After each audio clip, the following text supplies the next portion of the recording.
Bilangan pasal 25. Israel menyembah Baal Peor.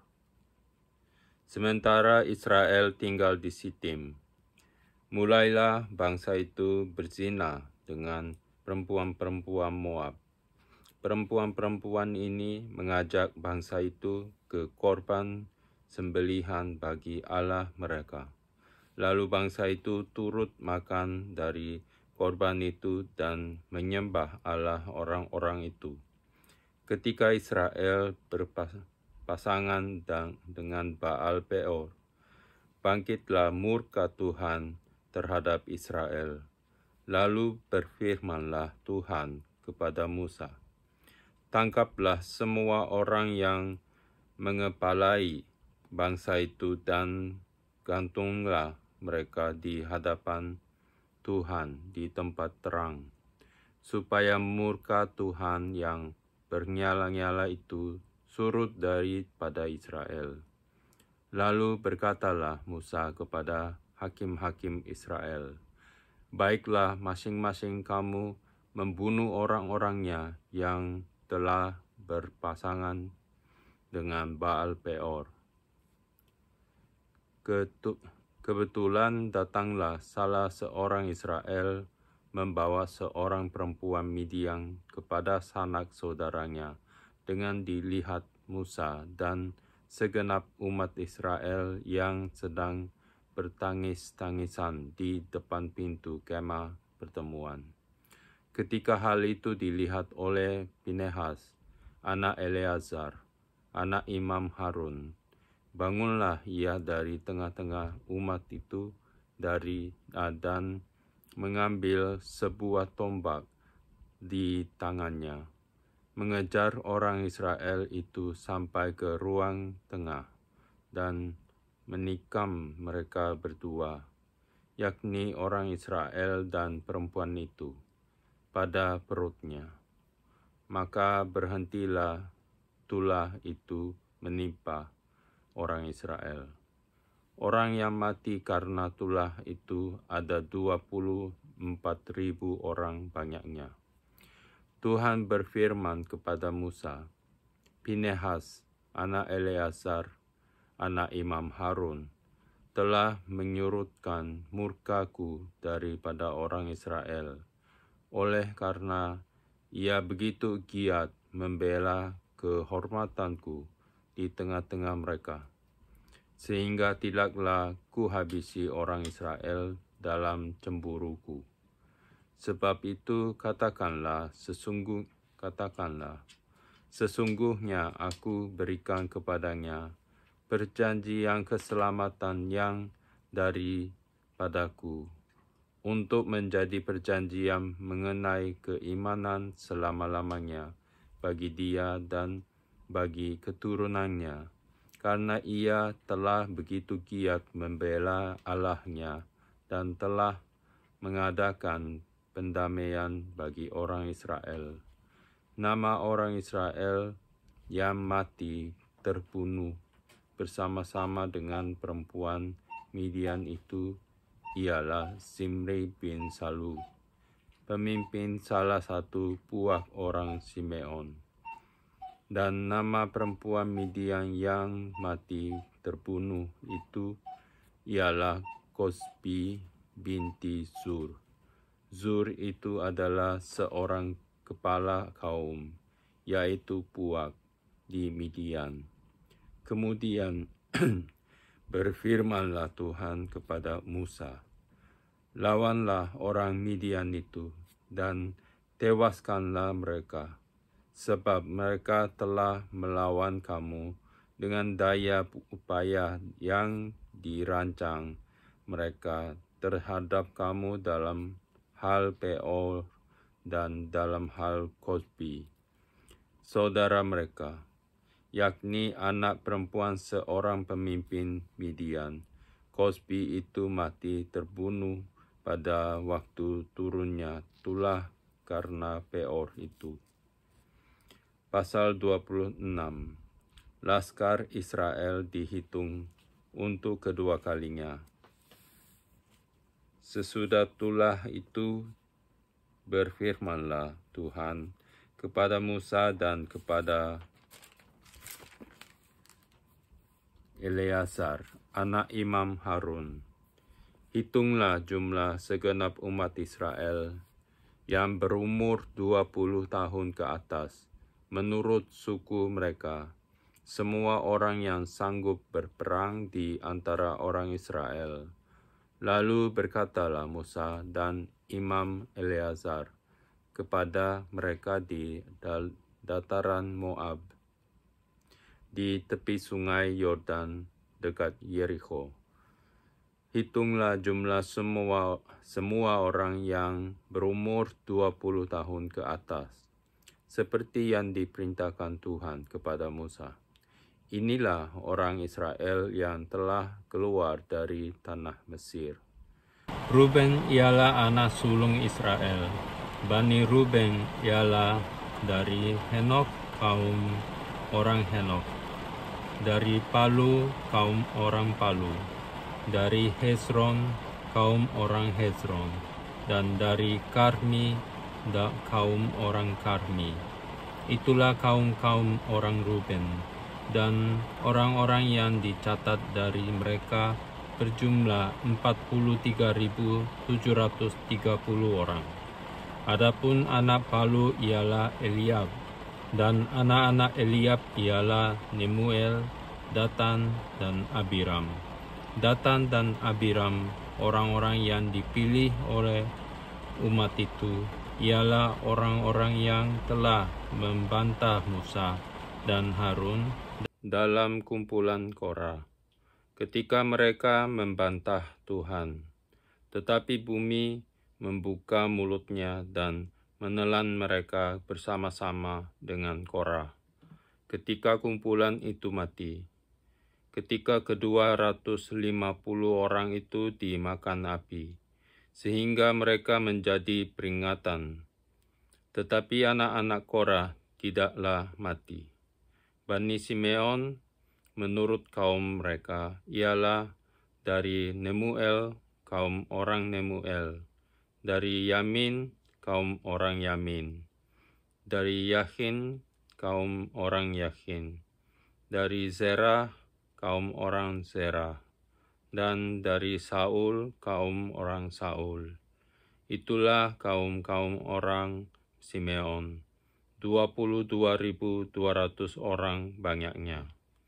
Bani Gad, menurut kaum mereka, ialah dari Zephon, kaum orang Zephon, dari Hagi, kaum orang Hagi, dari Syuni, kaum orang Syuni, dari Ozni, kaum orang Ozni, dari Eri, kaum orang Eri, dari Arod, kaum orang Arod, dan dari Areli,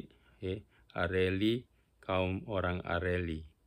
Itulah kaum-kaum Bani Gad, dan orang-orang yang dicatat dari mereka berjumlah 40.500 orang.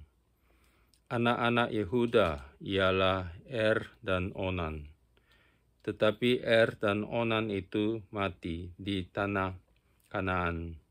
Bani Yehuda, menurut kaum mereka, ialah dari Shela, kaum orang Shela, dari Peres, kaum orang Peres, dan dari Zerah, kaum orang Zerah. Bani Peres ialah dari Hezron, kaum orang Hezron, dan dari Hamul, kaum orang Hamul.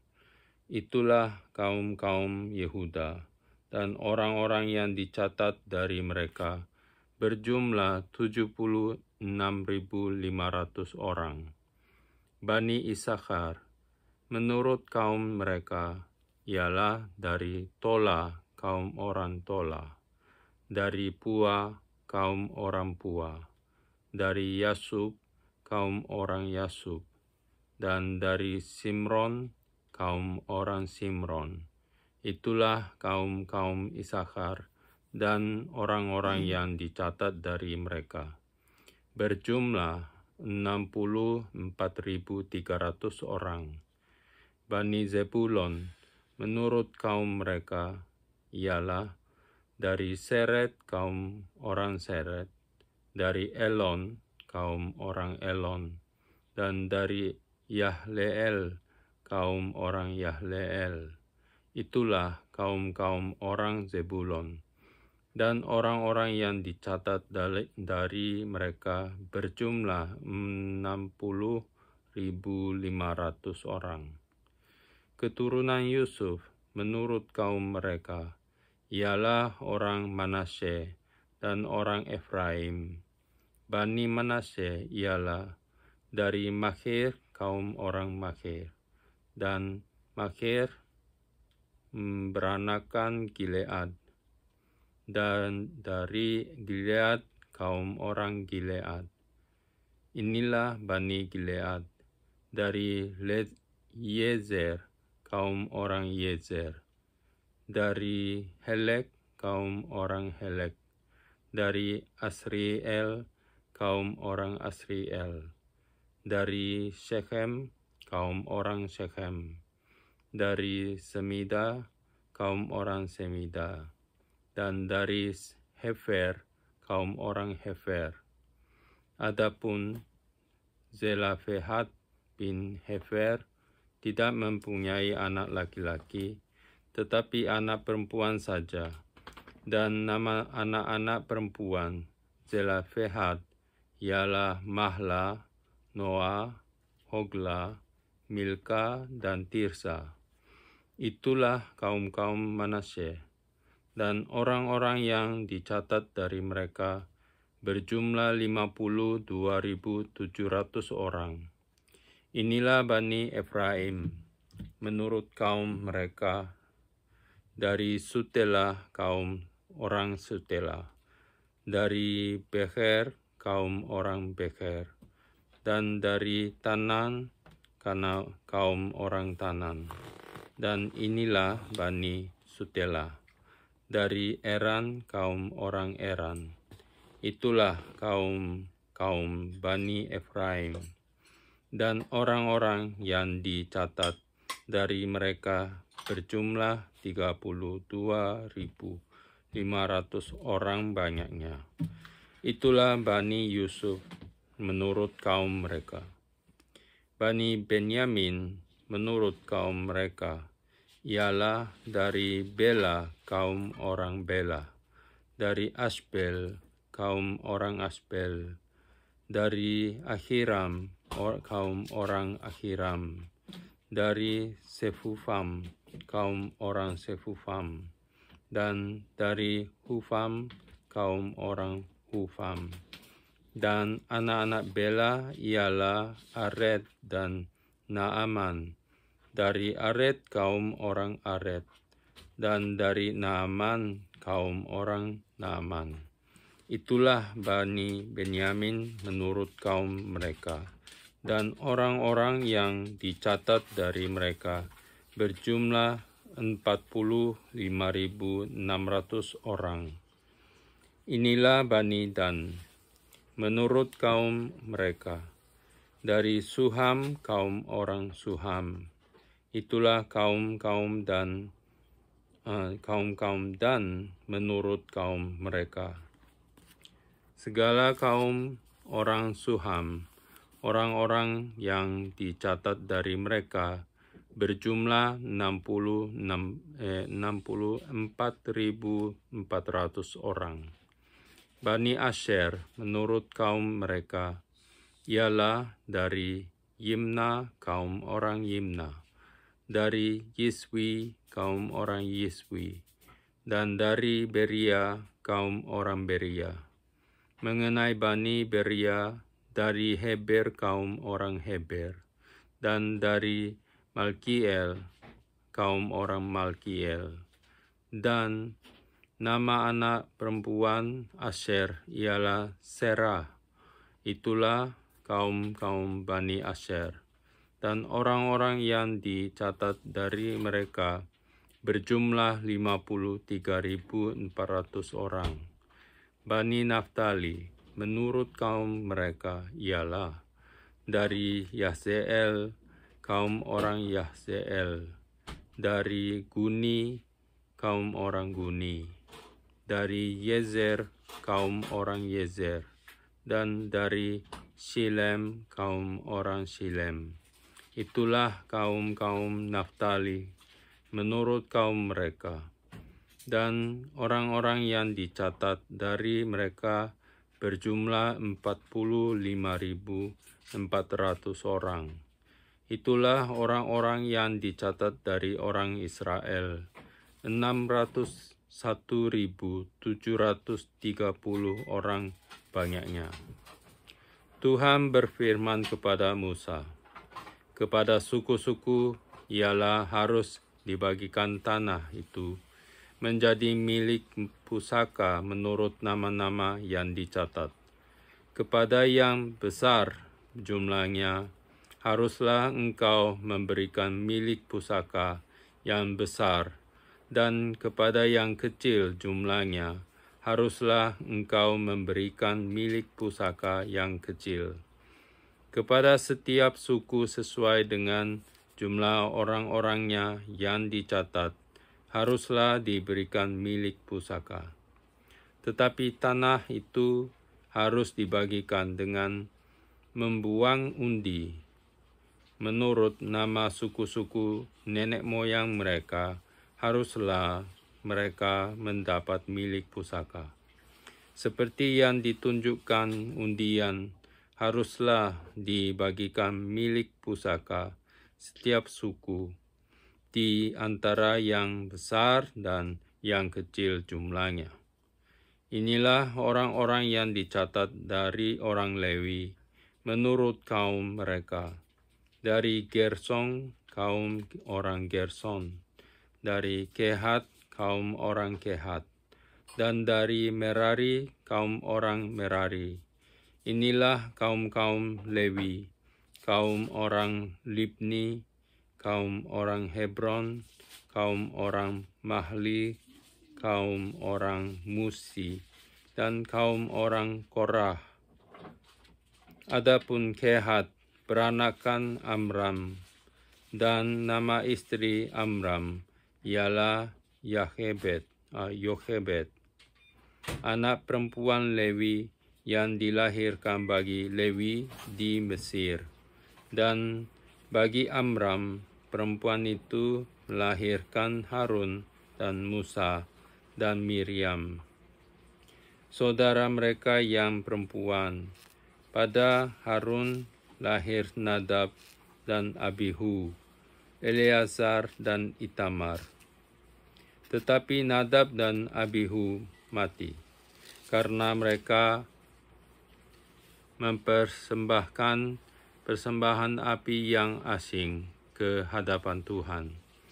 Dan orang-orang yang dicatat dari mereka berjumlah 23.000 orang. Semuanya laki-laki yang berumur 1 bulan ke atas. Sebab mereka tidak dicatat bersama-sama dengan orang Israel, karena mereka tidak diberikan milik pusaka di tengah-tengah orang Israel. Itulah orang-orang yang dicatat oleh Musa dan Imam Eleazar, ketika keduanya mencatat orang-orang Israel di dataran Moab, di tepi sungai Yordan, dekat Yeriko. Di antara mereka tidak ada terdapat seorang pun yang dicatat Musa dan Imam Harun, ketika keduanya mencatat orang Israel di padang gurun Sinai. Sebab Tuhan telah berfirman tentang mereka, pastilah mereka mati di padang gurun. Dari mereka itu tidak ada seorang pun yang masih tinggal hidup selain dari Kaleb bin Yefune dan Yosua bin Nun. Pasal 27. Hak waris bagi anak-anak perempuan. Kemudian mendekatlah anak-anak perempuan Zelafehat bin Hefer bin Gilead bin Makhir bin Manasye, dari kaum Manasye bin Yusuf. Nama anak-anaknya itu adalah Mahla, Noah, Hogla, Milka, dan Tirsa. Dan berdiri di depan Musa dan Imam Eleazar, dan di depan para pemimpin dan segenap umat itu di dekat pintu kemah pertemuan, serta berkata, "Ayah kami telah mati di padang gurun, walaupun ia tidak termasuk ke dalam kumpulan yang bersepakat melawan Tuhan, ke dalam kumpulan Korah. Tetapi ia telah mati karena dosanya sendiri, dan ia tidak mempunyai anak laki-laki. Mengapa nama ayah kami harus hapus dari tengah-tengah kaumnya? Oleh karena ia tidak mempunyai anak laki-laki, berilah kami tanah milik di antara saudara-saudara ayah kami." Lalu Musa menyampaikan perkara mereka itu ke hadapan Tuhan. Maka berfirmanlah Tuhan kepada Musa, "Perkataan anak-anak perempuan Zelafehad itu benar. Memang engkau harus memberikan tanah milik pusaka kepadanya di tengah-tengah saudara-saudara ayahnya. Engkau harus memindahkan kepadanya hak atas milik pusaka ayahnya. Dan kepada orang Israel, engkau harus berkata, apabila seseorang mati dengan tidak mempunyai anak laki-laki, maka haruslah kamu memindahkan hak atas milik pusakanya kepada anaknya yang perempuan. Apabila ia tidak mempunyai anak perempuan, maka haruslah kamu memberikan milik pusakanya itu kepada saudara-saudaranya yang laki-laki. Dan apabila ia tidak mempunyai saudara-saudara lelaki, maka haruslah kamu memberikan milik pusakanya itu kepada saudara-saudara lelaki ayahnya. Dan apabila ayahnya tidak mempunyai saudara-saudara lelaki, maka haruslah kamu memberikan milik pusakanya itu kepada kerabatnya yang terdekat dari antara kaumnya, supaya dimilikinya. Itulah yang harus menjadi ketetapan hukum bagi orang Israel, seperti yang diperintahkan Tuhan kepada Musa. Yosua mengganti Musa. Tuhan berfirman kepada Musa, "Naiklah ke gunung Abarim ini, dan pandanglah negeri yang kuberikan kepada orang Israel. Sesudah engkau memandangnya, maka engkau pun juga akan dikumpulkan kepada kaum leluhurmu, sama seperti Harun, abangmu dahulu. Karena pada waktu pembantahan umat itu di padang gurun Zin, kamu berdua telah memberontak terhadap titahku untuk menyatakan kekudusanku di depan mata mereka dengan air itu. Itulah mata air Meriba dekat Kadesh di padang gurun Zin."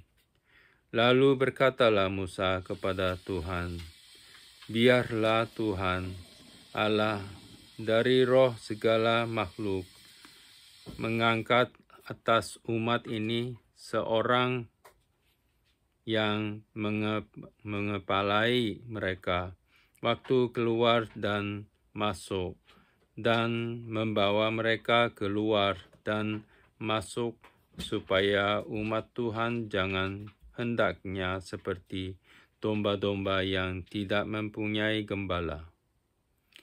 Lalu Tuhan berfirman kepada Musa, ambillah Yosua bin Nun, seorang penuh roh, letakkanlah tanganmu atasnya, suruhlah ia berdiri di depan Imam Eleazar dan di depan segenap umat, lalu berikanlah kepadanya perintahmu di depan mata mereka itu, dan berilah dia sebagian dari kewibawaanmu, supaya segenap umat Israel mendengarkan dia.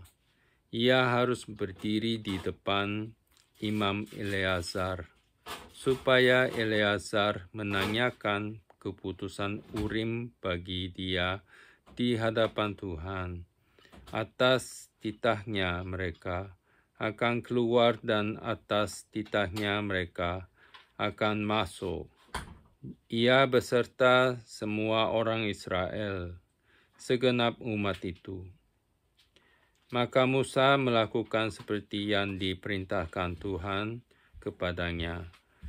Ia memanggil Yosua dan menyuruh dia berdiri di depan Imam Eleazar dan di depan segenap umat itu. Lalu ia meletakkan tangannya atas Yosua dan memberikan kepadanya perintahnya, seperti yang difirmankan Tuhan dengan perantaraan Musa.